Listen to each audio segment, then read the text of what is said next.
there was that one place I always thought about, and I just wanted to be there with you. The place that no eye has ever seen, the place that no heart has ever perceived. I had a great feeling inside of me. Baiklah, Assalamualaikum warahmatullahi wabarakatuh. Perkenalkan, nama saya Supini dengan NIM 23110067, Prodi PAI 2C. Di sini saya akan menjelaskan 3 materi dari usul fikih, yaitu tentang ijma, qiyas, dan juga ta'arud al-adilah, guna memenuhi luas mata kuliah usul fikih dan dosen pengampu Ustaz Muhammad Edi Waluyo, SPSI. Baiklah, yang pertama saya akan menjelaskan pengertian dari qiyas. Arti qiyas menurut bahasa ialah pengukuran sesuatu dengan yang lainnya atau penyamaan sesuatu dengan sejenisnya. Sedangkan menurut bahasa usul fikih, qiyas adalah menyamakan suatu peristiwa yang tidak ada nas hukumnya dengan peristiwa lain yang ada nas hukumnya dalam hukum yang ada pada nas, karena dua peristiwa tersebut memiliki ilat hukum yang sama. Macam-macam qiyas, pembagian atau macam-macam qiyas yang menjadi faktor pembeda adalah ilat. Pertama, dilihat dari segi kekuatan ilat yang terdapat pada furu' atau cabang dibandingkan dengan yang terdapat pada asal. Qiyas dibagi kepada 3 bentuk, yaitu qiyas aulawi, yaitu qiyas yang hukumnya pada furu' lebih kuat daripada asal, karena ilat yang terdapat pada cabang atau far'un lebih kuat daripada ilat yang ada pada asal. Misalnya mengkiaskan larangan memukul orang tua kepada larangan berkataah kepada kedua orang tua, sebagaimana firman Allah dalam surah Al-Isra surah ke-17 ayat 23, yang artinya, dan Tuhanmu telah memerintahkan supaya kamu jangan menyembah selain Dia, dan hendaklah kamu berbuat baik pada ibu bapakmu, dan sebaik-baiknya jika salah seorang di antara keduanya atau kedua-duanya sampai berumur lanjut dalam pemeliharaanmu, maka sekali-kali janganlah kamu mengatakan kepada keduanya perkataan ah, dan janganlah kamu membentak mereka, dan ucapkanlah kepada mereka perkataan yang mulia. Larangan memukul orang tua ilatnya lebih kuat daripada ilat pada larangan berkata ah kepada orang tua. Kalau alasan ilat larangan berkata ah kepada orang tua itu karena menyakitkan hati orang tua, maka ilat dalam larangan memukul orang tua lebih menyakitkan hati kedua orang tua. Yang kedua yaitu qiyas al-musawi, yaitu qiyas yang hukumnya pada furu' sama kualitasnya dengan hukum yang ada pada asal, karena kualitas ilat pada keduanya juga sama. Contoh, larangan membakar harta anak yatim yang dikiaskan dengan larangan memakan harta anak yatim, sebagaimana firman Allah dalam Quran surah An-Nisa ayat kedua, yang artinya, dan berikan kepada anak yatim yang sudah balik harta mereka, janganlah kamu menukar yang lebih dengan yang buruk dengan jangan makan harta mereka bersama hartamu. Para ulama usul fikih mengkiaskan membakar harta anak yatim kepada memakan harta anak yatim karena sama-sama menghabiskan hartanya. Yang ketiga yaitu qiyas al-adna, yaitu qiyas di mana ilat yang ada pada furu' lebih lemah dibandingkan dengan ilat yang ada pada asal. Misalnya mengkiaskan apel pada gandum dalam hal berlakunya riba fadl, atau mengkiaskan haramnya perak bagi laki-laki dengan haramnya laki-laki memakai emas. Yang kedua yaitu dilihat dari kejelasan ilatnya. Qiyas dibagi kepada 2 macam. Yang pertama qiyas al-jali, yaitu qiyas yang ilatnya ditetapkan oleh nas bersamaan dengan hukum asal, atau nas tidak menetapkannya ilat tetapi dipastikan bahwa tidak ada pengaruh perbedaan antara asal dan dengan far'un. Contohnya, ilat yang ditetapkan nas bersamaan dengan hukum asal adalah mengkiaskan memukul orang tua kepada ucapan yang ah terdapat pada Quran surah Al-Isra tadi yang 23, yang ilatnya sama-sama menyakiti hati orang tua. Yang kedua yaitu kias al-khafi, yang dimana kias ilatnya tidak disebutkan dalam nas. Contohnya mengkiaskan pembunuhan dengan benda berat kepada pembunuhan dengan benda tajam dalam memberlakunya kisos karena ilatnya sama-sama pembunuhan secara sengaja. Rukun kias. Rukun kias tidak dikatakan kias kecuali dipenuhi 4 rukun. Yang pertama yaitu asal atau pokok, yaitu peristiwa yang ada nas hukumnya. Asal disebut juga dengan al-mabis alaihi atau al-mahmul alaihi, atau disebut juga dengan al-musyabbah bihi. Yang kedua yaitu far'un, cabang, yaitu peristiwa baru yang tidak ada nas hukumnya. Far'un disebut juga dengan istilah al-mabis dan al-musyabbah. Yang ketiga, hukum asal, yaitu hukum syara' yang terdapat pada asal atau nas. Yang keempat, ilat, yaitu sifat atau alasannya yang dijadikan dasar penetapan hukum pada asal. Itulah keempat rukun kias. Baiklah, pembahasan yang kedua tentang dalil-dalil kehujahan kias. Jumhur ulama sepakat bahwa kias menjadi sumber hukum Islam yang keempat. Artinya, ketika ada suatu kasus atau peristiwa yang hukumnya tidak dapat ditemukan dalam nas dan ijma, dan kasus tersebut memiliki ilat yang sama dengan kasus dalam nas, maka kasus tersebut dikiaskan hukumnya dengan peristiwa atau kasus dalam nas. Dan hukum yang ditetapkan berdasarkan kias tersebut merupakan hukum syara' yang wajib diikuti oleh mukallaf karena kias merupakan penalaran yang disandarkan kepada nas. Adapun yang menjadi dasar kehujahan kias adalah yang pertama Al-Quran, seperti di dalam Quran surah An-Nisa ayat 59 yang berbunyi, A'udzu billahi minasyaitonir rajim. Bismillahirrahmanirrahim. Ya ayyuhalladzina amanu atii'ullaha wa atii'ur rasul wa ulil amri minkum fa in tanaza'tum fi syai'in faruddu ilallah war rasul in kuntum tu'minu billah wal yaumil akhir dzalika khairu wa ahsanu ta'wila. Yang artinya, hai orang-orang yang beriman, taatilah Allah dan taatilah Rasulnya dan ulil amri di antara kamu. Kemudian, jika kamu berlainan pendapat tentang sesuatu, maka kembalikanlah ia kepada Allah, Al-Quran, dan Rasul sunnahnya. Jika kamu yang benar-benar beriman kepada Allah dan hari kemudian, yang demikian itu lebih utama bagimu dan lebih baik akibatnya. Ayat tersebut menjadi dasar hukum kias disebabkan maksud dari ungkapan kembali kepada Allah dan Rasul adalah perintah supaya menyelidiki tanda-tanda kecenderungan apa yang sesungguhnya yang dikehendaki oleh Allah dan juga Rasulnya. Hal ini dapat diperoleh melalui pencarian ilat hukum yang merupakan tahapan dalam melakukan kias. Yang kedua yaitu hadis sebagai sumber kehujahan kias. Ada beberapa hadis yang dapat menjadi dasar kehujahan kias sebagai sumber hukum Islam. Yang pertama yaitu hadis yang menceritakan dialog Rasulullah SAW dengan Mu'az bin Jabal ketika hendak diutus Rasulullah ke Yaman, yang artinya sebagai berikut. Diriwayatkan dari penduduk Hams, sahabat Mu'az bin Jabal, bahwa Rasulullah SAW ketika bermaksud untuk mengutus Mu'az ke Yaman, beliau bertanya, apabila dihadapkan kepada kamu satu kasus hukum, bagaimana kamu memutuskannya? Mu'az pun menjawab, saya akan memutuskannya berdasarkan Al-Quran. Nabi bertanya lagi, jika kasus ini tidak kamu temukan dalam Al-Quran?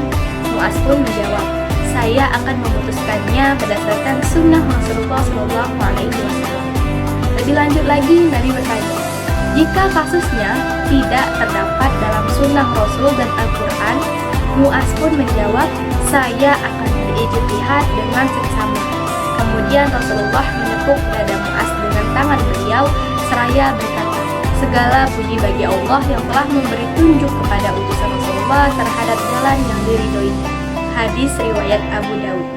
Hadis ini menjadi dasar kemudian kias.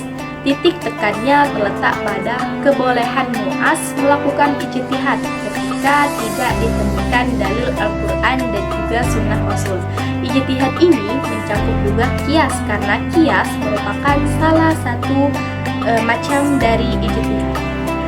Contoh mengimplementasi kias di dalam ekonomi Islam.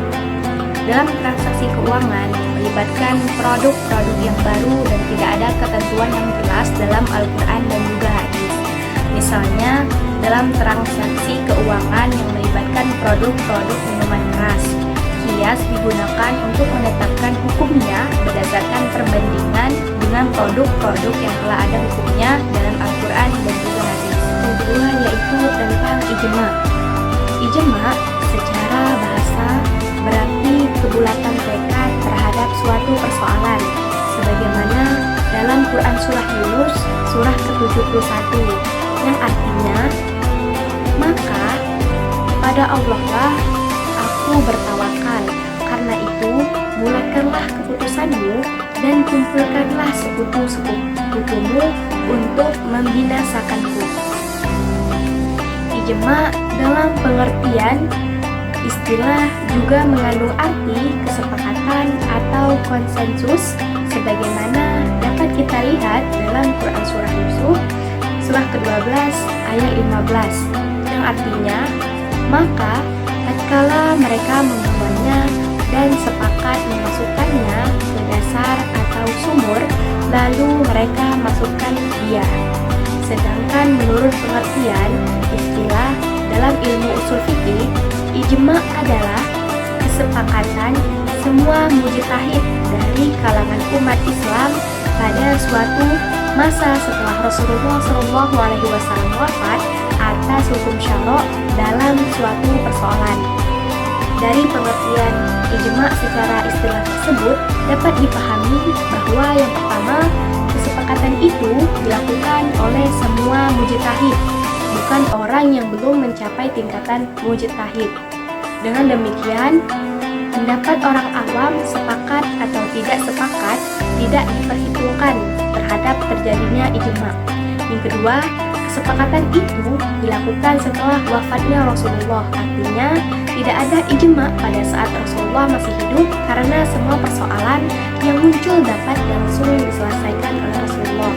Itu artinya persoalan tersebut diselesaikan berdasarkan kepada sunnah Rasul, sehingga tidak mungkin terjadi perbedaan dan juga tidak ada kesepakatan karena tidak dapat dikatakan kesepakatan kecuali dari beberapa orang. Yang ketiga yaitu kesepakatan itu hanya terbatas dalam masalah hukum suatu peristiwa baru atau perbuatan manusia yang tidak ada ketentuan das hukumnya, baik Al-Quran maupun hadis. Dengan kata lain, kesepakatan tersebut bukan tentang masalah-masalah akidah. Dalil-dalil kehujahan untuk ijma itu yang pertama di dalam Al-Quran. Di dalam Quran Al-Isra ayat 59 yang artinya, hai orang-orang yang beriman, taatilah Allah dan taatilah Rasul-Nya dan ulil amri di antara kamu. Kemudian jika kamu berlainan pendapat tentang sesuatu, maka kembalikanlah ia kepada Allah atau Al-Quran dan Rasul sunnahnya. Jika kamu benar-benar beriman kepada Allah dan hari kemudian, yang demikian itu lebih utama bagimu dan lebih baik akibatnya. Di dalam Quran surah An-Nisa surah keempat ayat 59. Di ayat tersebut ada lafaz al-amri yang terdapat pada ayat di atas bermakna keadaan atau urusan yang berbentuk lafaz am atau yang masih bersifat umum, meliputi urusan agama dan juga urusan dunia. Ulil amri dalam urusan dunia adalah para raja, kepala negara, pemimpin atau penguasa, sedangkan ulil amri dalam urusan agama adalah para mujtahid. Berdasarkan nas ayat Al-Quran tersebut dapat dipahami bahwa kata ulil amri telah sepakat dalam masalah hukum suatu peristiwa tertentu, maka wajib diikuti dan dilaksanakan oleh kaum muslimin.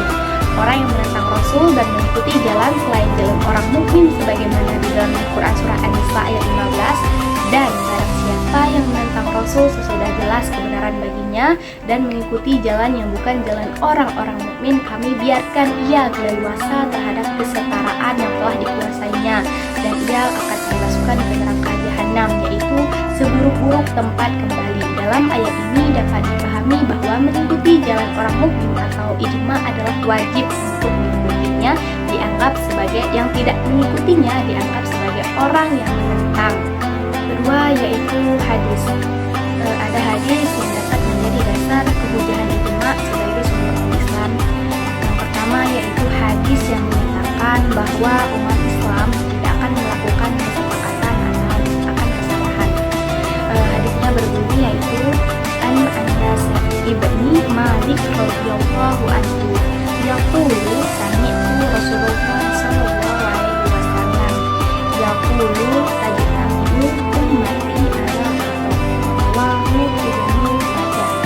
Artinya dari Anas bin Malik radhiyallahu anhu berkata, saya mendengar Rasulullah bersabda, umatku tidak akan bersepakat untuk melakukan kesalahan. Hadis riwayat Ibnu Majah. Hadis di atas tidak menggunakan lafaz mujtahid karena hukum yang disepakati berdasarkan pandangan semua mujtahid dalam masyarakat. Pada dasarnya adalah hukum yang disepakati umat. Dari hadis tersebut dapat dipahami bahwa kaum muslimin tidak mungkin bersepakat atas kesalahan atau kesesatan. Karena itu, ketika para mujtahid telah melakukan ijma dalam menentukan hukum syara' dari suatu permasalahan hukum, maka keputusan ijma itu hendaklah diikuti karena mereka tidak mungkin bersepakat atas suatu kesesatan. Bahkan Rasulullah SAW menjamin bahwa apa yang telah disepakati suatu kebaikan, hal itu dianggap baik di sisi Allah. Contoh implementasi ijma yaitu dalam kehalalan vaksin COVID-19 kemarin. Dalam situasi ini beberapa kasus para ulama Islam telah bersepakat bahwa dalam mengambil keputusan tentang kehalalan vaksin COVID-19, misalnya Majelis Ulama Indonesia atau MUI telah mengeluarkan fatwa yang memperbolehkan vaksinasi COVID-19 dengan syarat bahwa vaksin tersebut tidak mengandung unsur haram seperti daging babi ataupun alkohol. Jikalau ada unsur tersebut, maka akan dihalalkan dikarenakan untuk pengobatan. Dalam beberapa situasi, ijma ini digunakan sebagai sumber hukum yang kuat dan dapat dianggap sebagai hukum yang wajib diikuti. Namun, dalam beberapa kasus, ijma juga dapat digunakan sebagai sumber dalam pengambilan keputusan, tetapi tidak secara otomatis dianggap sebagai hukum yang wajib diikuti. Penjelasan yang ketiga yaitu tentang ta'aruf al-adillah. Secara bahasa, ta'aruf yang saling bertentangan, sedangkan secara terminologis yaitu pertentangan dua dalil antara satu dalil yang berdebat atau bertentangan dengan dalil-dalil lainnya. Dengan demikian, ta'aruf al-adillah ini adalah pertentangan antara beberapa dalil tentang suatu masalah tertentu.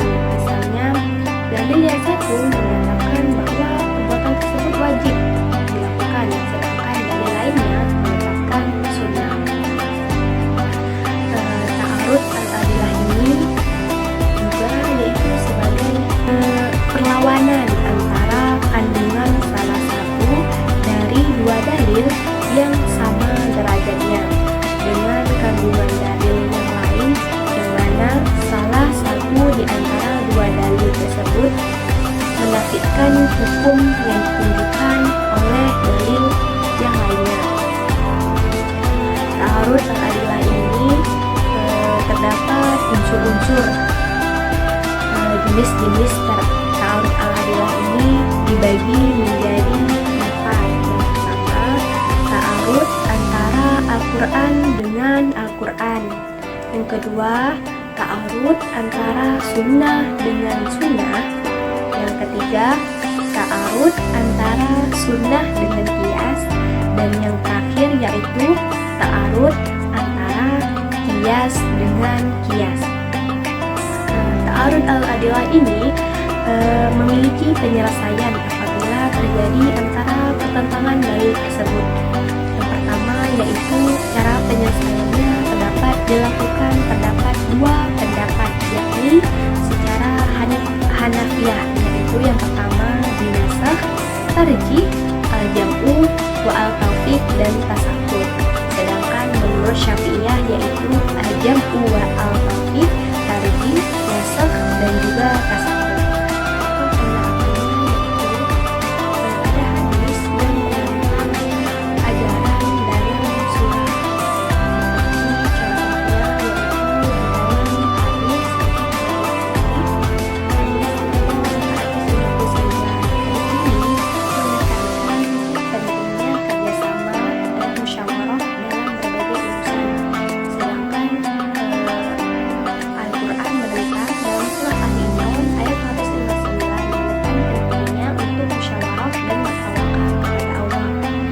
Beberapa kasus ini ta'arud al-adillah memiliki penyelesaian. Yang pertama yaitu dengan al-jam'u wa al-taufiq, tarjih, nasakh, dan juga ijtihad untuk menyelesaikan konflik yang terjadi di dalam hadis dan juga ayat tersebut. Baiklah, itulah tadi pembahasan yang telah saya sampaikan. Ada ijma, qiyas, dan juga ta'arud al-adillah. Jika ada kata yang salah dalam penyampaian, saya mohon maaf.